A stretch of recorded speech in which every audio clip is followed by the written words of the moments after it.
Welcome to Behind the Surface, seeing beyond what the eyes see. Alice and I are both practicing clairvoyance. Our strengths are in clairvoyance and claircognizance, the ability to see and know. We both perform clairvoyant readings and teach in this area, guiding folks to tap into their own inner knowledge. Through our exploration in this arena, we have become privy to a different level of understanding by tapping into universal knowledge. Our podcast is supposed to be thought-provoking, not a debate. Nothing we ever say is fixed or final. It's theoretical. In this episode, we're going to talk about the concept of reincarnation from our lens. Yeah, I have a really good story about reincarnation, I'll tell you. So I have a friend who used to be a doula, and if you don't know what a doula is, it's someone who supports a mother and the rest of the family during the birthing process, before, during, and after. So my friend had helped give birth to this little girl, and when she was around 3 years old, she was in the car driving down the freeway with her dad, and they passed a miniature golf course. And the little girl said to the dad, "That's not a real castle." And the dad said, "How do you know? You've never seen a real castle before." And the little girl said, "Yes, I have. I was burned in front of one." Oh, wow.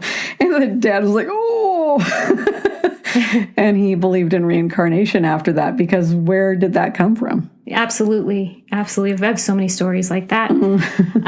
So when I'm doing a reading, I tell people they may see past lives, which would be considered a reincarnation. And it's a funny thing because as of right now, I don't like the word reincarnation. Mm-hmm. I believe that, and this is going to sound really far out there, but this is my belief from the type of work I do, that everything is happening simultaneously. So these past lives, like you may be at the OK Corral in another life, and here in 2023 in this current life, and your consciousness is here, but you're playing out a role on a different timeline. Mm-hmm. I don't believe life is linear like that, but I do believe on this planet Earth, we express in past lives, and we'll call it reincarnation for the sake of the reality that we're living in right now. Alice, why don't you tell them the story about the mother and daughter? Oh, yeah. I think stories are good because they illustrate. They explain something really well. So I can't remember who told me this story, but there was a woman who got pregnant, and during her pregnancy, her mother passed away. And she had the baby, and her husband named it after the mother. And when the girl was about 2.5 years old, she was staring at her mother, staring at her. And the mother said, "What's up?" And she said, "Mom, I used to be your mother." Oh, boy. I'll tell you a story later about someone in our family. It's quite similar. Yeah. Oh, wow. That's pretty strong. So we should probably explain why we're discussing past lives. So when we do our readings, past lives come up. Mm-hmm. And they're really important for healing this lifetime, right, and shifting your energy. There's situations, I'll give you a little, as you said, stories really help illustrate the idea. So I'm going to tell a story that will illustrate this. And this is someone I asked permission of, by the way, because everything is confidential. So one of my readees was a younger gal, and she had been dating someone who was 20 years her senior. Now, of course, in this reality we live in now, third dimension reality, you'd think, oh, she was, has daddy issues, or or is looking for someone to pay her bills. Right. Let's just say she comes from a pretty well-to-do family and was quite educated herself with a good career. So it's none of that. So she had been dating this man on and off for 5 years. He was a train wreck. He was a bit of an alcoholic, not a bit. He was an alcoholic, and the tripping over himself kind of alcoholic. And it's very sad. And she tried on a number of times to break up with him and enter into other relationships. And time after time, his presence destroyed her other relationships. Well, I got a 911 urgent call from her stating that this person was coming over in 15 minutes and she really wanted to understand what was going on with this dynamic.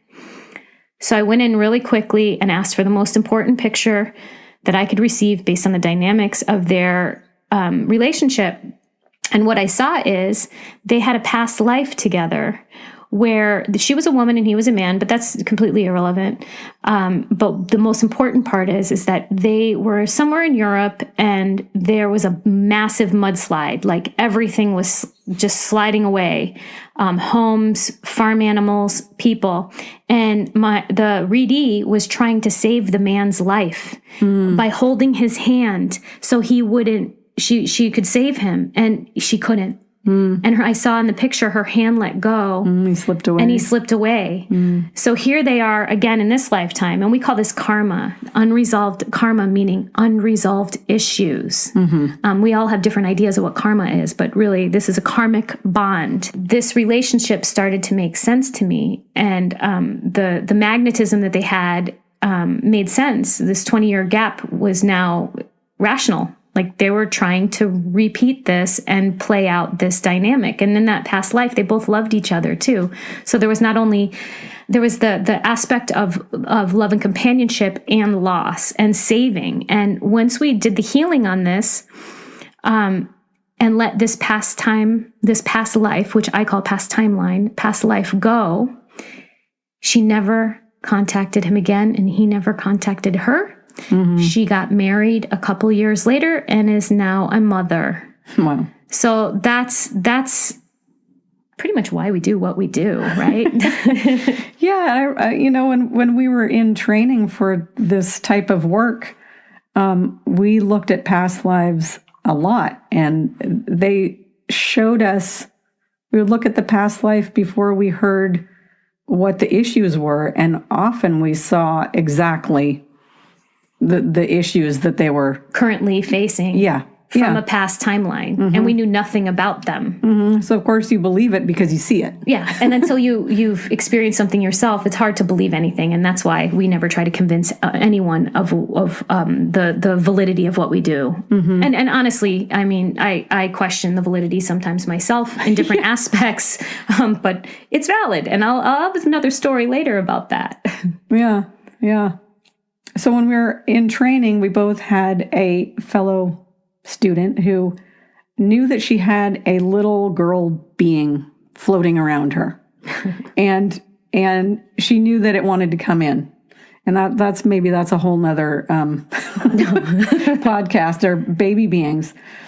And she had a couple of miscarriages, and she said, she's not ready. Or she said, or maybe I'm not ready, or maybe me and my husband aren't ready.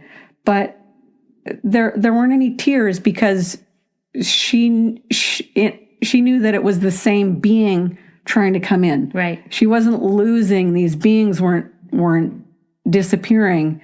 It just were these false starts. And then she got pregnant, and she knew that it was a girl. There was no question.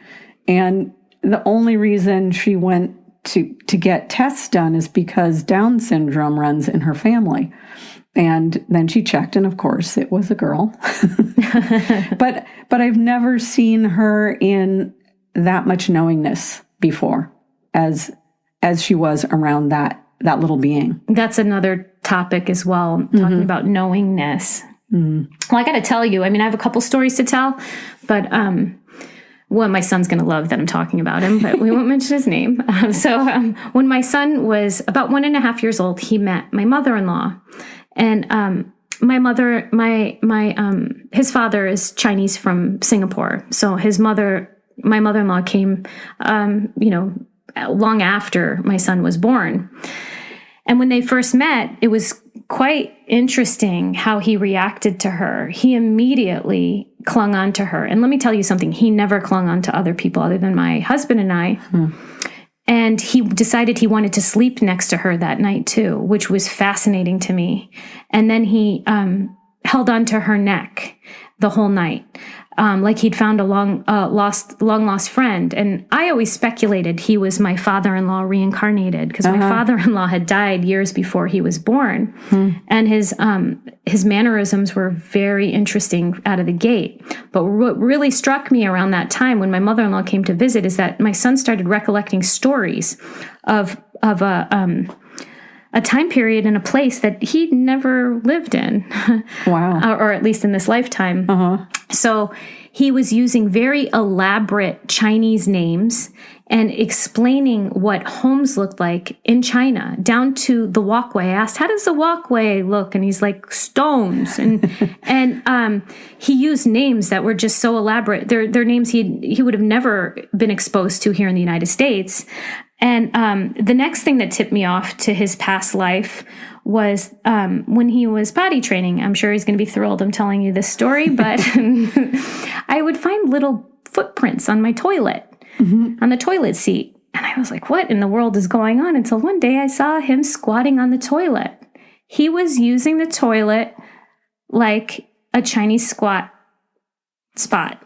I thought, wow, where did he learn this? Like, there was nowhere he would have learned this. We were living in, San Francisco, downtown San Francisco. He would have never been exposed to that. So, that's another great illustration about the things that small children remember about past lives. As we've discussed in other podcasts, the world knocks out all of these beliefs and ideas soon after this, around 4, 5, 6 years old, around there. But under that age, pay attention to your kids. They have a lot to tell you.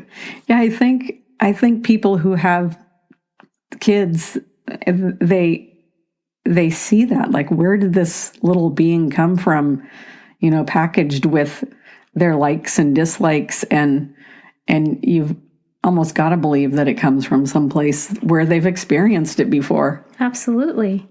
So, as far as past lives are concerned, we also come from other places, and this is not just here, just here, other planets, other galaxies, maybe. Yeah. And that's a really interesting one to chew on, especially in a reading where you want people to heal, because for them to heal, they have to believe. Belief is the first number one thing. They have to believe, right? To heal, they have to believe in the information. So often when I see pictures of other galaxies that people are from, it's really hard for me to let it out of my mouth. For judgment reasons, really not. I don't care if they're judging me. I really don't. Here's a good example. I had a readee who was having problems sleeping. They had tried everything under the sun, both Western and Eastern, to sleep. Nothing worked. When I did the reading on this person, on the said subject of sleep, I saw that this person was connected to a different place in a galactic space, in the cosmos. And this was a place where there was no bodies. And it's hard for me to even understand what's going on in these places, but I get a general feel for what's going on. And what was happening is that she was transmitting some kind of information, for receiving information and transmitting information back to this place in her sleep hours. And the energy was so high that it would wake her up at certain junctures of the night, and she wasn't able to sleep. You see, a lot of people are here, even if they haven't had a lot of past lives on this planet. Sometimes they come in here to research things or do work. I know this sounds crazy, and I thought I was crazy too until I saw things like this time and time again. And more recently, let me gather my breath here because it made me really excited. I read a book, and I'm not big on reading books about spirituality. I like to keep my information clear. But I was just drawn to it. I was drawn to 3 books recently, but this one was by Dolores Cannon. And Dolores Cannon is a hypnotherapist. She's not a psychic, but one of the most well-known hypnotherapists in the world. She'd been practicing, and I believe she still is practicing, but may not be. She's very old, for 50 years. And she's an author of many books. And I picked up a book, and it was basically what she's done in her career. She recorded all of her patients, and she just interviewed. It's a whole book of call and response, pretty much, like their conversations while she had people in this hypnosis. And these people described places and situations just like what I saw, or see, I should say, in the galactic realms, in other realms. And it really, this is the first time I was like, wow, I am not off my rocker. My understanding is pretty clear. And it was amazing to hear the clarity that her clients describe the places. It was amazing. I get These fragments. other worlds? Yeah, these other worlds. Wow. So we'd be fools to think that this is the only place that, that we live, really. Right. And when people say, oh, that person's an old soul, and they kind of, give them props for it, it's really like there's places of higher intelligence. Like, so to keep expressing on this planet, it's more grueling. People are coming in from higher intelligence, and that's a whole nother topic for another podcast as well. Maybe next time. Because you can identify people out in the streets, the way they behave. Some people don't know how to be on this planet because they haven't been here much. Right, yeah. I had, I did a clairvoyant reading for a friend on her son. He was very small, and I identified that he was from another galaxy. And that kind of blew her mind. And then after I adopted my son, I had a reading, and it turns out he's also from another galaxy, which does not surprise me. For sure. I call him the galactic one. Yeah, and it's people ask where does our soul hang out before it takes a body on this planet, and I tell my son that we come from the other side of the stars. I think that's a good answer. Yeah, because we don't know. We don't know. No. We don't know anything. It's just a good guess. But we're talking. Take care, everyone. Thanks for joining us.